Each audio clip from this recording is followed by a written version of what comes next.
to her private place to grieve, even though she thought she knew.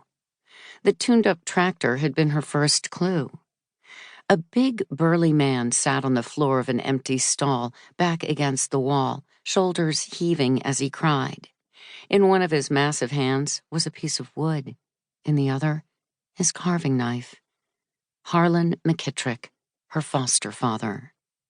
She'd never seen him cry, not in the 3 years that she'd lived here, not even at the funeral today. He'd been stoic, his expression immovable, like a statue's. He'd held his arm around Mrs. McKay as she'd cried her eyes out. He'd spoken a few words over Wren's coffin in his deep, gravelly voice about peace and eternity and God. Catherine had wanted to scream then. She'd wanted to hit someone. She'd wanted to hit Mr. McKay for being so together, for being unfeeling. But she could see now that she'd made a big mistake. The man was not unfeeling. He'd just saved his grief for when he was alone. Just like I did.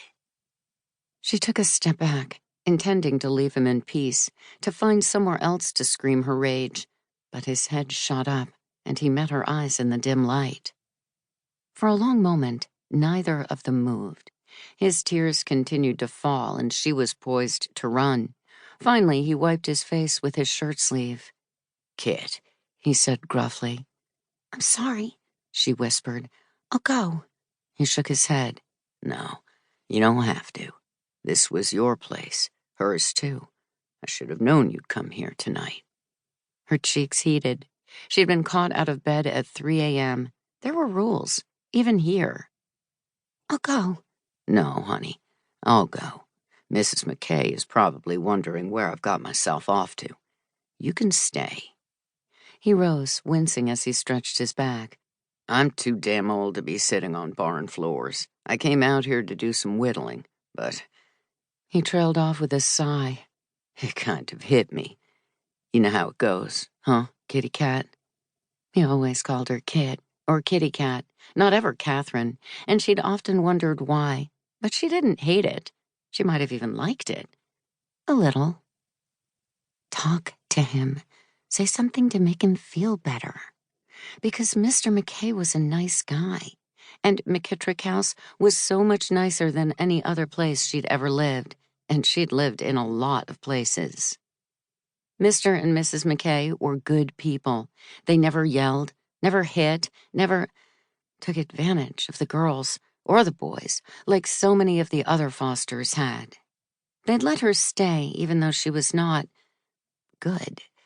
They'd let her stay, and they'd told her to call them Mom and Pop McKay if she wanted to, just like all the other kids did who'd come through their big, warm house that always smelled like apple pie and clean laundry and lemon furniture spray.